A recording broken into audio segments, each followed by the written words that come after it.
Saya masih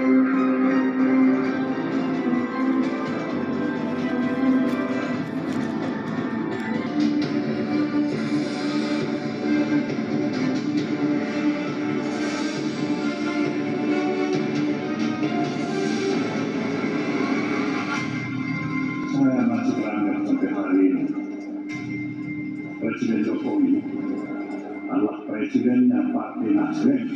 Perspektif Nasdem sampai hari ini kita masih yakin berada di dalam koalisi pemerintahan di bawah kepemimpinan Presiden Jokowi. Nyindir Nasdem dengan analogi kisah perobekan kain warna biru dari bendera Belanda di Hotel Yamato tahun 1945. Itu Hotel Yamato. Hotel Yamato di mana para pejuang Belanda kan ada bendera Belanda. Dulunya dilepas. Dan ternyata dunia juga terlepas kan juga dari pemerintahan Pak Jokowi sekarang karena punya calon presiden sendiri. Dan tidak hanya PDIP, Jokowi juga tampaknya tak nyaman dengan ulah sang sekondan.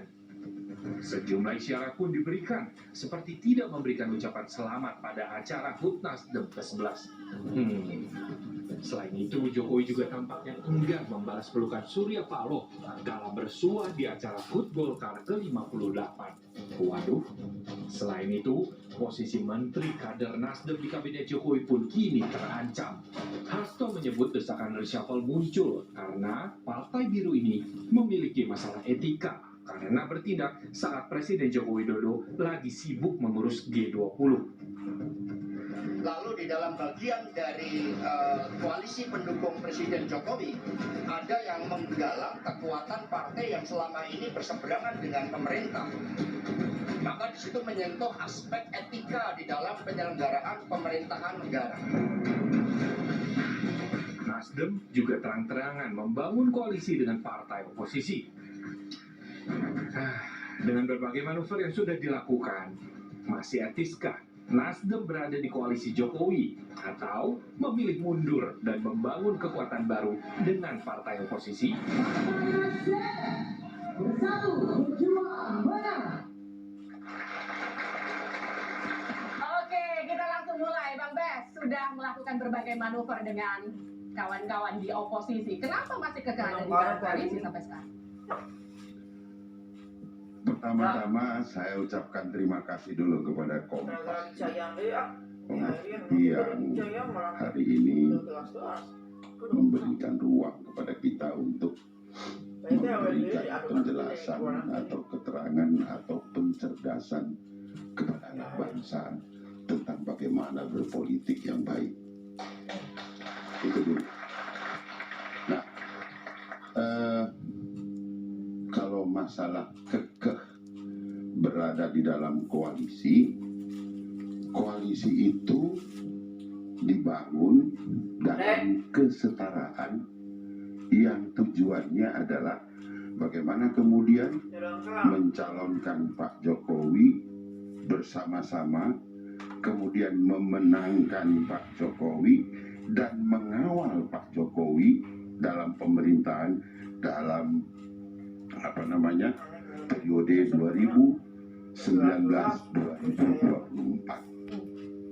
Kan tidak ada kemudian yang di luar daripada itu.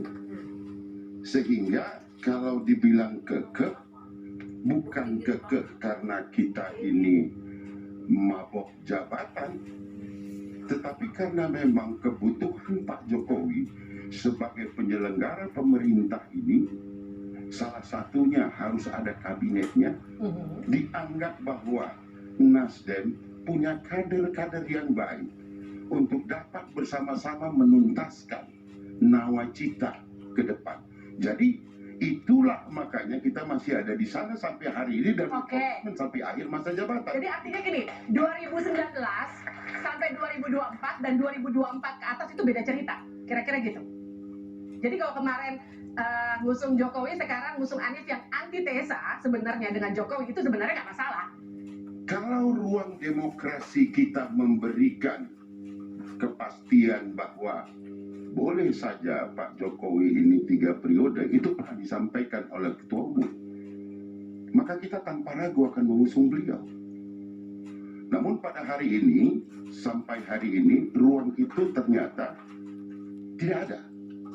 Sehingga kita harus mencari figur terbaik guna melanjutkan apa-apa yang sudah menjadi program Pak Jokowi ke depan, ya, hari ini, dan diteruskan sampai ke depan. Tapi kan mengusung Anies yang antitesa dengan Jokowi itu sama saja dengan apa yang dulu dikatakan di Pilpres lalu, beda dengan apa yang Ini sekarang yang jadi masalah. Kapan Nasdem secara institusi menyampaikan bahwa Jokowi adalah antitesa, Anies adalah antitesa Jokowi? Tidak pernah. Tepuk tangan dulu buat Nasdem. Tidak pernah itu. Jadi perkataan seorang dua orang jangan kemudian itu menjadi penilaian akhir, kesimpulan bahwa ini adalah Nasdem. Tidak. Kalau secara institusi belum pernah. Oke, Bang Masinton. Jadi jangan itu yang digoreng-goreng terus. Oke, baik. Bang Masinton, teman sebelah main dua kaki nggak? Ya tergantung Mbak Lipi melihatnya. Nah pertama kan begini, koalisi itu kan dibangun atas dasar kebersamaan. Nah kebersamaan ini kan tentu harapan kami ingin dia bersama-sama terus. Kira-kira seperti itu, sebagai sebuah harapan. Nah dalam kebersamaan ini kan harus semuanya kan bisa dibicarakan itu. Tidak tiba-tiba kemudian nyelonong sendiri gitu. Nah tentu ini rentang pemilu masih lama, 2024. 2022 kemudian jadi hiruk pikuk bicara tentang politik. Di tengah-tengah situasi kita masih menghadapi ya krisis pandemi yang belum selesai, dampak pandemi COVID, kemudian dampak global, ada perang Rusia Ukraina, kemudian berbagai negara juga mengalami krisis seperti itu. Nah, tentu sebagai barisan dalam pendukung pemerintah, ya fokus kita adalah membantu pemerintah dalam menyelesaikan soal-soal tadi, karena apapun pemilunya masih lama. Jadi intinya gini Bang Masinton, maaf saya potong. Di saat teman-teman koalisi lagi sibuk bantuin pemerintah, yang sebelah sibuk nyari dukungan untuk Pilpres mendatang. Iya, artinya kan kebersamaan ini harusnya bisa terbang. Kira-kira gitu ya. Itu ya. Nah, tapi kan dalam realitanya kita lihat kemudian berbeda dari upaya bersama tadi.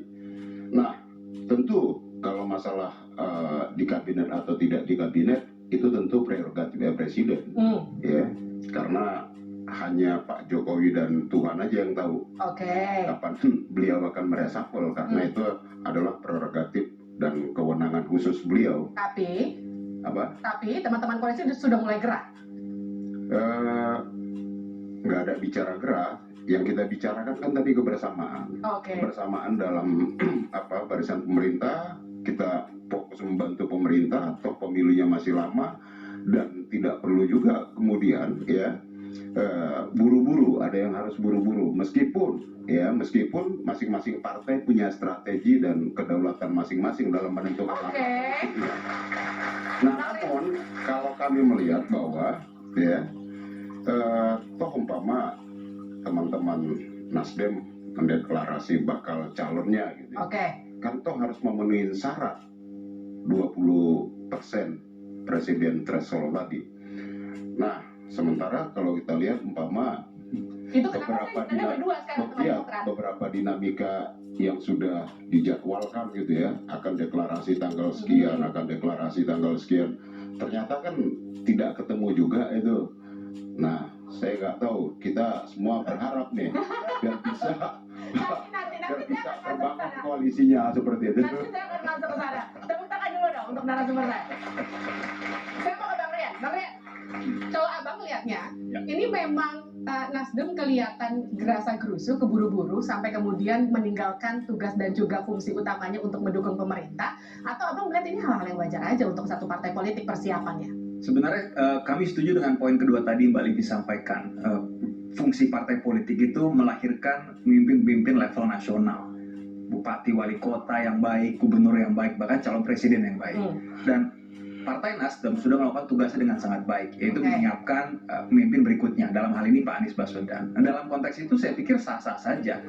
Partai politik kalau nggak memajukan orang menjadi pemimpin, lalu fungsi utamanya memang nggak ada, jadi hilang, jadi nggak relevan.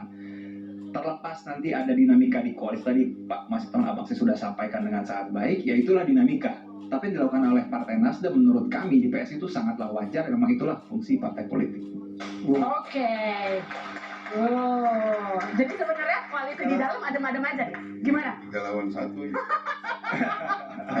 Mbak Livi, Gimana? sebelum Herjaki lah kali ya, saya kira begini. Koalisi mendukung Pak Jokowi itu dibangun bukan karena PDIP. Jadi mohon maaf, kiranya seluruh partai koalisi itu jangan menerapkan pemikirannya untuk dijadikan standar pergerakan partai politik yang ada di dalam koalisi, ya kan? Jangan. Masa distandarkan ini harus lambat, ini harus kenapa buru-buru? Kan PDIP bukan komandannya. Ini betul-betul kesetaraan. Jadi apa yang kami lakukan semasa dia tidak bertentangan dengan perundang-undangan kita, saya kira wajar-wajar saja dan PDIP harus happy. Sebentar. PDIP harus happy kenapa? Sebagai satu-satunya partai yang bisa mencalonkan kadernya tanpa koalisi, harusnya dia gembira ketika ada yang berani mencalonkan lebih dahulu.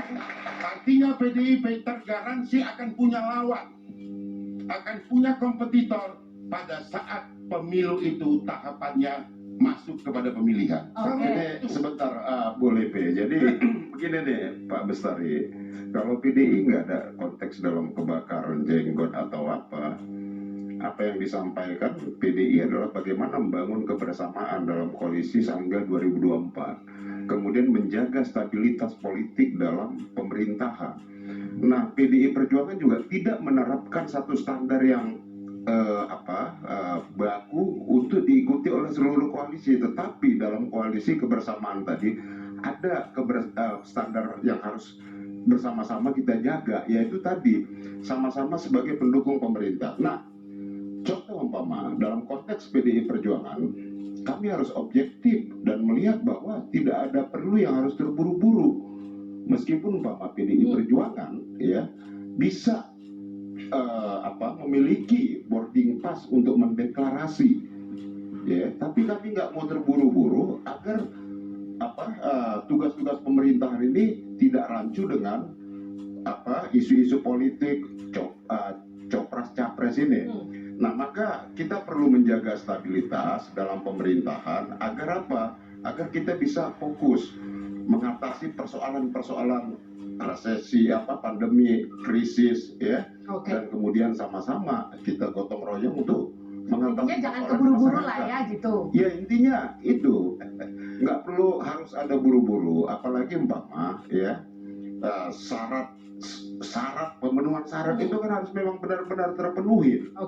Ya, 20% tadi. Dan kalau katakan mendongkrak dalam konteks elektabilitas hari ini, masing-masing partai politik, kita lihat dari berbagai survei tren partai-partai yang mengusung mau mendeklarasi calon apa segala macam juga tidak berbanding lurus itu, gitu ya. Nah, artinya apa? Bahwa kami menghormati strategi dari partai teman-teman Nasdem, ya. Tetapi bagi kami yang utama adalah bagaimana kita fokus hingga 2024 ini menjaga stabilitas politik dan pembangunan dalam pemerintahan. Jadi intinya nggak apa-apa kalau Nasdem itu mau punya baca pres nggak apa-apa, tapi yang penting fokus dulu sampai 2024. Tapi kira-kira yang nggak fokus siapa?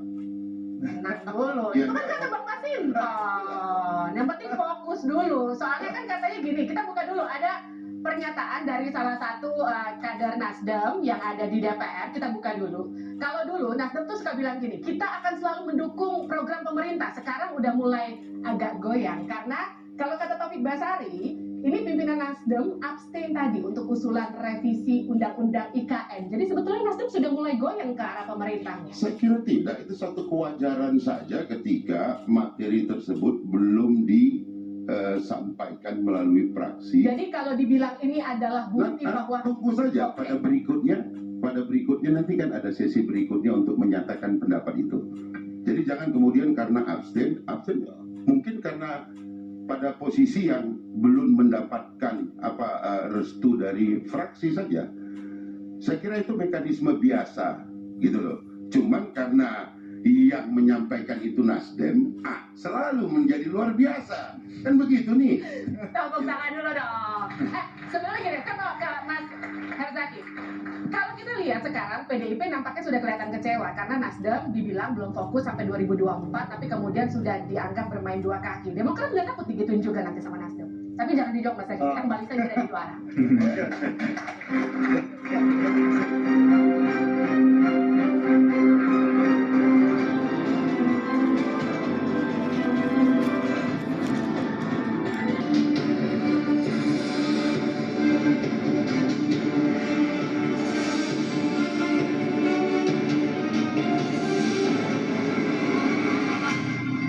Saya masih beranggap sampai hari ini Presiden Jokowi adalah presidennya Partai Nasdem.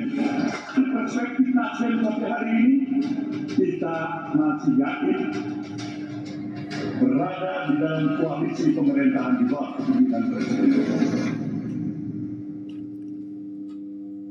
Anda kembali bersama kami di Dua Arah. Kita langsung ke Bang Bes sebelum saya ke Mas Herzaki. Jadi Presiden Nasdem itu Pak Jokowi atau Pak Anies?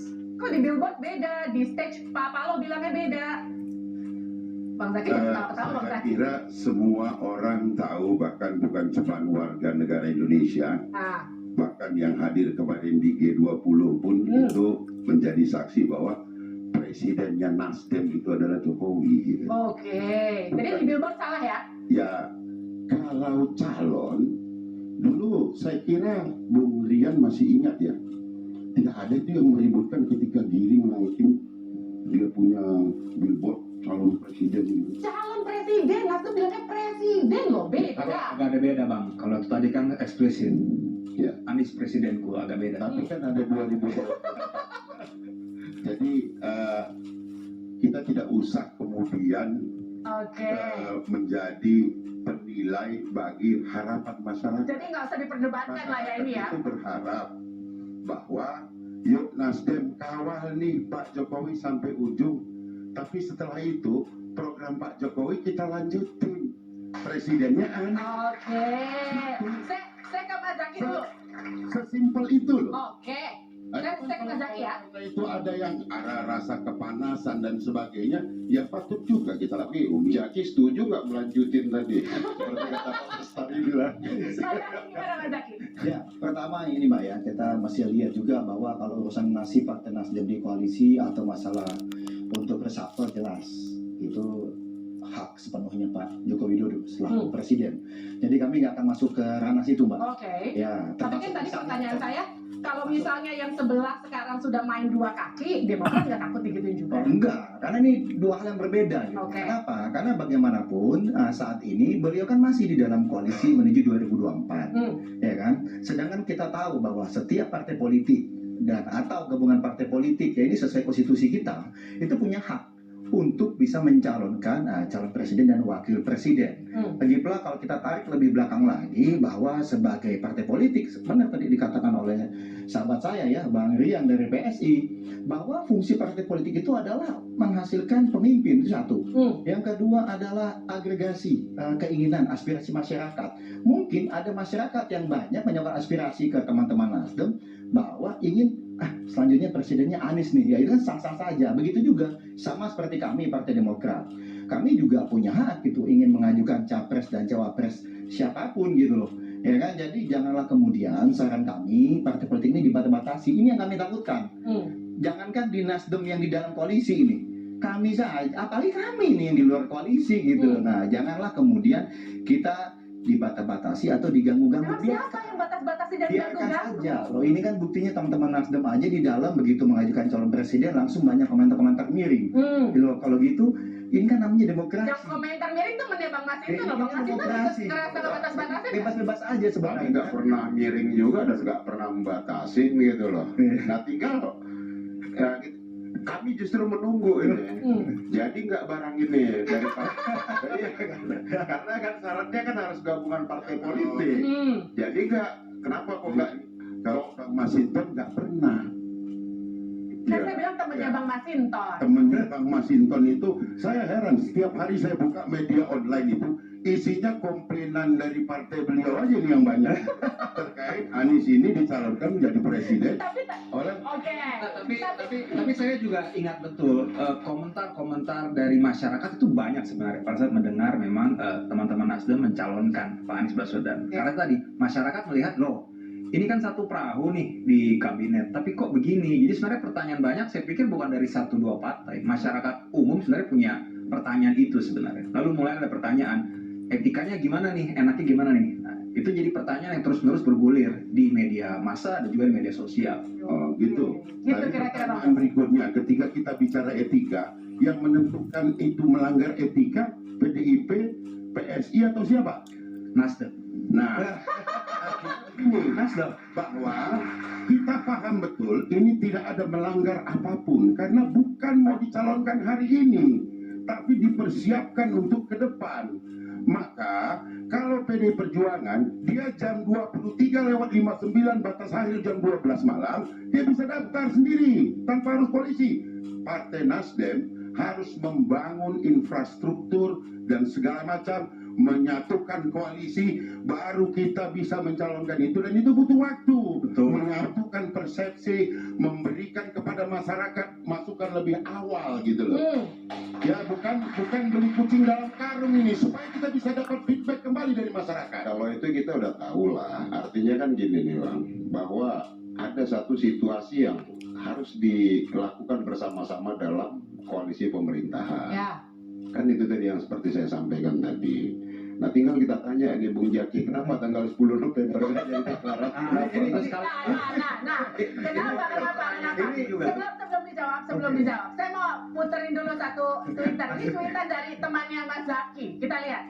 Ini dari Andi Arief. Katanya hanya burung hantu yang bisa memisahkan koalisi Nasdem, Demokrat, dan PKS. Artinya kan sebenarnya sudah 99%, tapi kenapa 10 November batal? Iya, ini juga tweetnya Bang Andi Arief 10 November nih. Nah, ini jelaskan. Jadi begini, mesti diperjelas dulu bahwa ada memang masukan. Nah ini mesti dilihat dulu, masukan dari teman-teman Nasdem. Ingin bagaimana kalau kita deklarasi tanggal 10 November.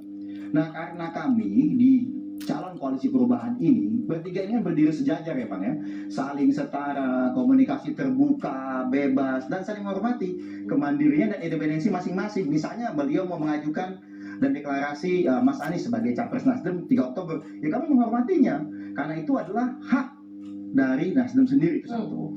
Yang kedua, atau misalnya teman Nasdem ada usulan nih 10 November untuk deklarasi, itu juga haknya beliau. Tetapi kan kita mesti bahas bersama dulu gitu. Nah, masih dalam proses pembahasan bersama, proses pembahasan di internal Demokrat, di internal PKS, mendadak itu informasi ini beredar kemana-mana. Kalau masih pembahasan, kenapa udah rame 10 November? Nah ini dia, makanya saya menjelaskan. Karena itulah ya, kita aja belum mengumumkan sebenarnya. Tetapi informasi ini kemudian nggak sengaja keluar, lalu ramai sekali diperbincangkan masyarakat. Dan luar biasanya apa?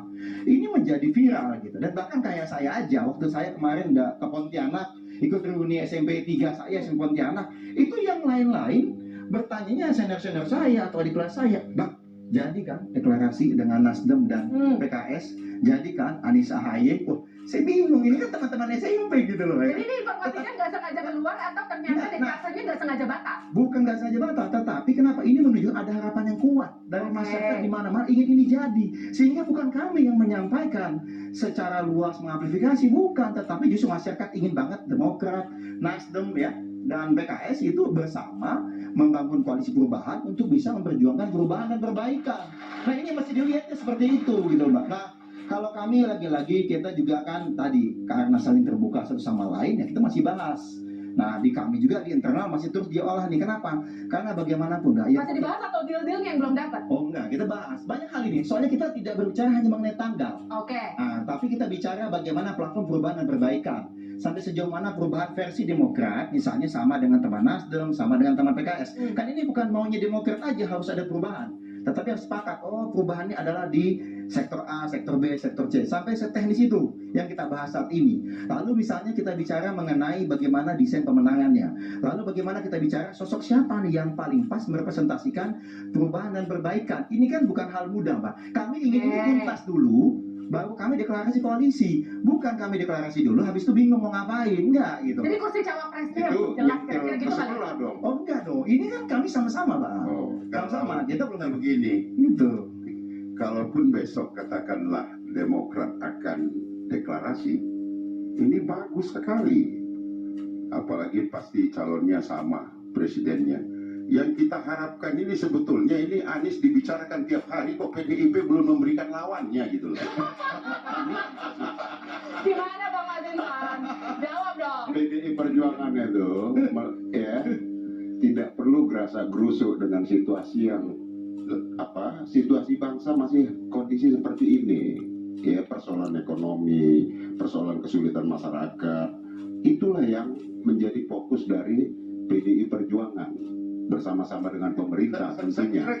Itulah politik itu meletakkan ya prinsip-prinsip kebangsaan itu di atas hasrat kekuasaan tadi. Jadi lebih PDI berhasrat Perjuangan kekuasaan. ya menampakkan satu politik, satunya kata dan perbuatan, satunya ucapan dan tindakan, bukan apa yang diucapkan kemudian tindakannya berbeda. Itulah bagi PDI Perjuangan ya politik itu seperti itu. Jadi nggak perlu harus terburu-buru berhasrat kuasa tinggi, kemudian ya masih situasinya masih rapuh gitu. Nah, itulah yang membuat, yang membedakan PDI Perjuangan mungkin ya, atau Ibu Megawati dengan figur lainnya, mungkin dari aspek itu, sehingga kami bisa melihat jernih persoalan bangsa hari ini apa sih yang harus kita lakukan gitu ya, bukan semata-mata mengedepankan hasrat politik kekuasaan kelompok. Jadi PDIP nggak punya hasrat kekuasaan gitu. Dibentuknya partai politik itu notabene jelas sekali tuh. Itu udah otomatis Itu untuk merebut kekuasaan. Jadi kalau hari ini itu udah otomatis, Bu. hasrat, Itu sudah otomatis. tersinggung juga kita ini. Itu sudah otomatis. Tetapi Ya kalau otomatis itu sudah otomatis. Kan Tetapi ada yang prioritas. bahwa Gitu loh. kalian punya Di hasrat situ kekuasaan. disitulah kematangan PDI Perjuangan dalam menempatkan politik itu. Oh gitu. Bahwa kekuasaan itu tujuan dari partai politik, iya, tetapi kita perlu satu ketelitian, satu kehati-hatian, dan kemudian ya kita harus jeli menempatkan mana aspek prioritas, mana aspek kebangsaan yang harus kita kedepankan. Itu prinsip dalam berpolitik. Itu mungkin yang membedakan. Ini menarik nih, Pak. Ini menarik. Ini menarik. Kenapa menarik saya sampaikan? Kami senang sekali kalau misalnya teman-teman PDIP menyampaikan kalau kabinet prioritas pada masalah-masalah bangsa, masalah-masalah kerakyatan gitu, ya kan? Karena bagi kami juga di luar pemerintahan seperti itu. 2,5 tahun kita fokus bantu pemerintah, bantu rakyat yang sedang kesulitan karena masalah dan ekonomi. Sangat disayangkan sebenarnya nggak perlu Nasdem yang disentil, menurut kami ya. Kan sebagai partai punya hak. Yang perlu disentuh sebenarnya ya anak buahnya Pak Presiden yang udah genit-genit misalnya gitu ya, genit-genit kampanye misalnya, atau kepala daerah yang genit-genit kampanye. Karena kan apa namanya anak buah Presiden di kabinet harus fokus membantu Presiden. Karena kita tahu kondisi ini berat sekarang, apalagi setelah harga BBM dinaikkan oleh Presiden. Harga kebutuhan pokok tinggi, listrik, gas, dan berbagai macam lainnya, kemiskinan di mana-mana, pengangguran juga banyak, lapangan kerja susah. Nah ini saya senang, Bang Masinton menyampaikan PDIP masih punya fokus membantu Pak Jokowi. Kita harapkan kabinetnya juga fokus gitu loh Pak. Nah, dan tolong juga lah kalau kami melihatnya tadi, Demokrat sebagai bagian yang sedang berupaya menyusun koalisi perubahan.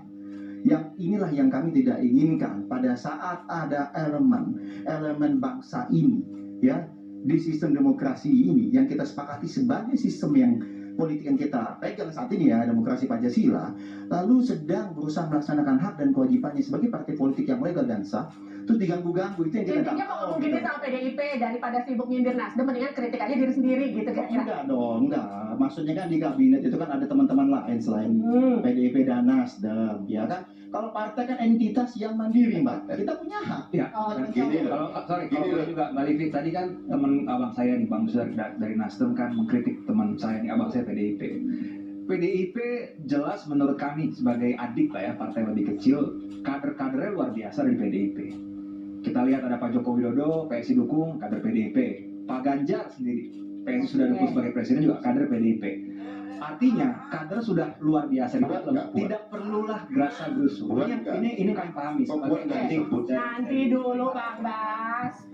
Dan memang hari ini PDIP juga punya kenikmatan, artinya bisa mengajukan capres sendiri tanpa berkoalisi. PSI 1,89%, kami kalau bisa mengumpulkan sampai 25% perolehan suara di parlemen 2019, kami bisa mengajukan Pak Ganjar bersama Mbak Yeni Wahid. Demokrat juga, Nasdem juga. Jadi memang kondisi ini berbeda. Bisa maju sendiri, teman PDIP, dan memang kadernya luar biasa, kader-kader super kalau boleh kami bilang. Itulah keunggulan PDIP. Oke, tepuk tangan dulu dong.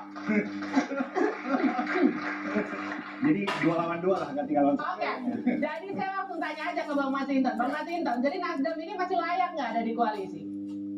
Jangan dijawab, kita kembali saja di luar.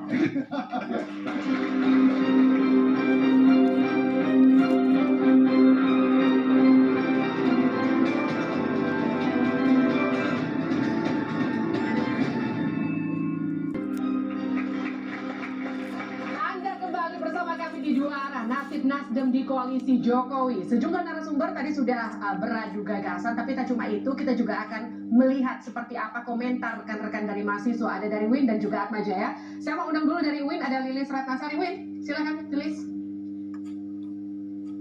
Baik, perkenalkan saya Lilis Ratnasari dari UIN Syarif Hidayatullah Jakarta. Saya ingin mengajukan pertanyaan kepada Partai Nasdem. Di tengah reaksi dinamika langkah yang diambil oleh Partai Nasdem mencalonkan Anies Baswedan sebagai presiden, yang lebih ingin kami tanyakan adalah bagaimana upaya yang dilakukan oleh Partai Nasdem dalam mengoptimalkan peran dan fungsinya sebagai partai politik terhadap masyarakat di akhir periode kepemimpinan ini. Sekian dan terima kasih. Oke, tepuk tangan dulu. Silakan Bang Bas. Terima kasih. Ini pertanyaan yang luar biasa sekali, Pak Gusri. Begini, bahwa Nasdem itu tidak bekerja secara sendiri-sendiri. Kita punya kader, ada di DPR RI. Bahkan ada yang jadi menteri, ada di DPRD tingkat provinsi, ada di kabupaten kota, yang menyatakan sama sekali tidak terganggu dengan keputusan elit untuk kemudian memutuskan bahwa Anies Baswedan salah satu putra terbaik bangsa dicapreskan. Jadi sangat berbeda dengan tadi PDIP mengatakan bahwa kita mau konsentrasi ABCD, ada terlihat di situ barrier seakan-akan bahwa pendidikan politiknya masih kurang, sehingga kemudian ketika ada sesuatu yang sifatnya sakral, ya sakral, pemilihan calon presiden ke depan ini kita anggap sebagai suatu yang sakral, sehingga kita tidak sempat untuk menyatakan itu sebagai capres-capres, tapi tetap capres terhormat dia. Tepuk tangan dulu dong. Jadi intinya mau ada pencapresan pun nggak akan ngaruh, nggak akan mempengaruhi kinerja Tidak Nasdem. pengaruh, dan kita sangat hormat terhadap yang namanya pemilihan presiden, karena itu peristiwa sakral, tidak akan kita sebut sebagai capres-capres gitu. Oke, saya langsung undang selanjutnya ada Yohanes Maria Jonathan dari Atma Jaya. Selamat malam, perkenalkan saya Jonathan Paskalis, saya perwakilan dari Unika Atma Jaya, dan saya ingin bertanya kepada Bapak Rian Ernest sebagai perwakilan dari PSI. Sebenarnya apa sih pertimbangan PSI untuk mencalonkan Ganjar Pranowo dan Yeni Wahid sebagai capres dan cawapres? Terima kasih. Loh. Terima kasih. PSI ingin lahir pemimpin-pemimpin baru, meskipun bukan kader PSI. Pak Ganjar kader PDIP, Mbak Yeni juga mungkin non partai ya. Tetapi dua sosok ini memiliki integritas yang luar biasa, kompetensi yang luar biasa, dan yang paling penting, pluralis. Mereka adalah sosok-sosok toleran di bangsa kita. Yang kita lihat, bangsa kita begitu beragam. Kita sudah melihat Kalau ada orang mencoba mendapatkan kekuasaan, ada orang mencoba menang dengan bermain politik identitas atau politik sara, ini betul-betul pertaruhan bagi keutuhan bangsa dan negara. Dan sosok Ganjar ini adalah sosok yang bisa menjadi sosok pemersatu kita semua dan sosok menjamin bahwa pemilu nanti tidak akan ada lagi cara-cara politik sara dan politik identitas. Demikian. Tapi udah sowan belum sama PDIP?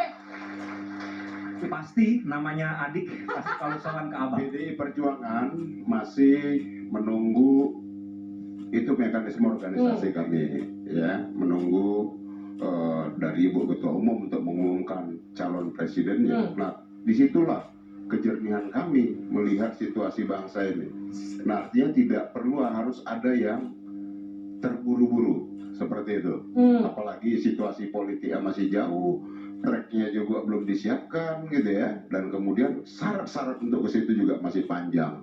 Apalagi umpama kita lihat syarat 20% itu memang harus terpenuhi. Kalau bagi kami seharusnya adalah memenuhi syarat itu baru kemudian mendeklar, harusnya seperti itu, bukan deklarasi kemudian kesulitan mencari sehingga jadwal deklarasi pun bisa berubah-ubah. Itu menampakkan situasi yang sangat rapuh. Dan kemudian apakah kalau kita lihat hasil survei ya, beberapa lembaga survei,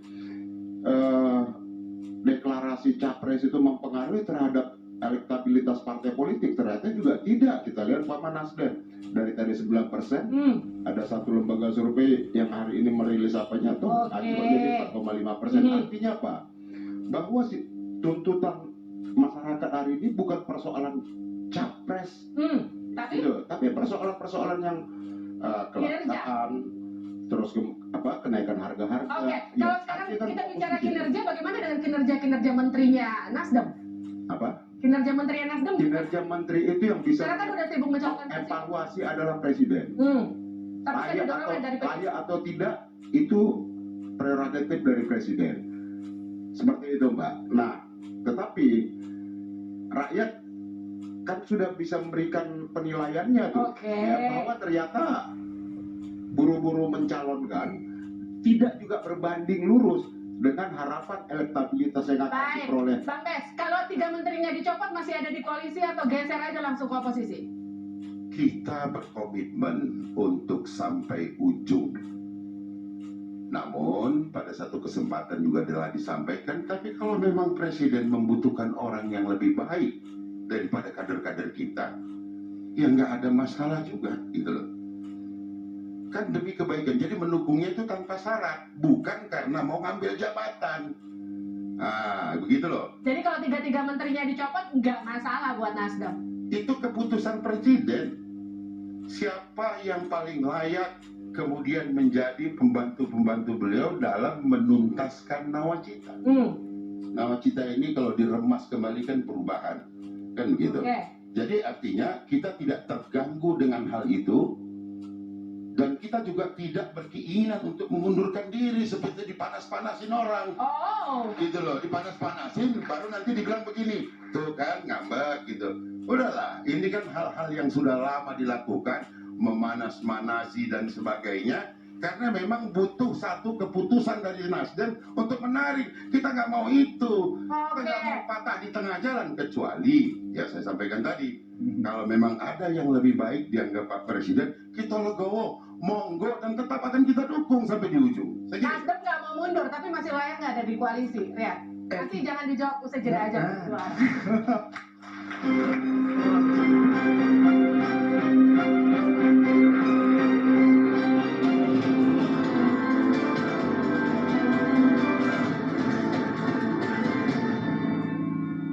Besok.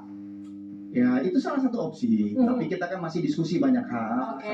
Bisa Desember, bisa Januari, dan bisa berbagai bulan-bulan yang lain.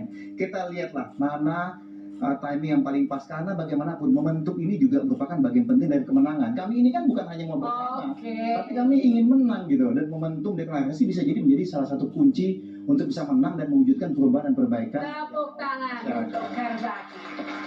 Terakhir Bang Bes, jadi kalau kehilangan 3 kursi menteri, akankah masih stay dalam koalisi atau gabung aja langsung jadi oposisi? Menterinya masih ada, masih eksis bekerja. Kan kata Pak Jokowi akan ada reshuffle. Ya kalau tiba waktunya dan kemudian ada reshuffle, itu kembali kepada kebutuhan presiden. Kalau memang presiden masih membutuhkan, ya kan terus.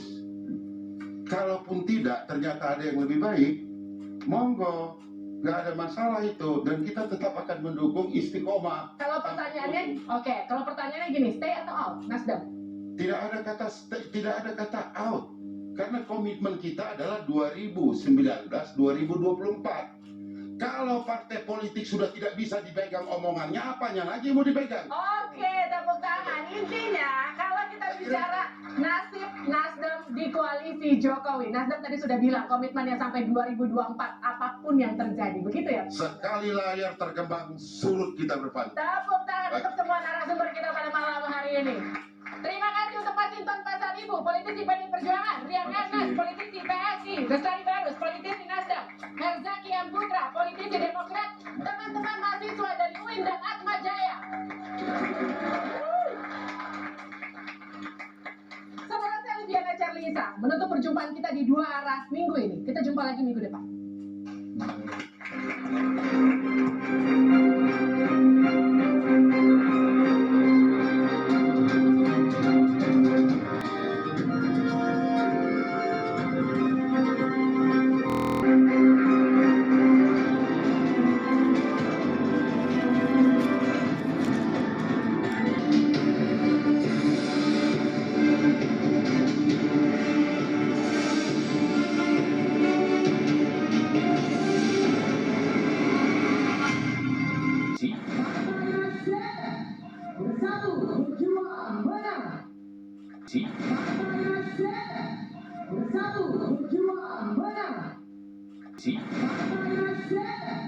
Bersatu berjuang benar.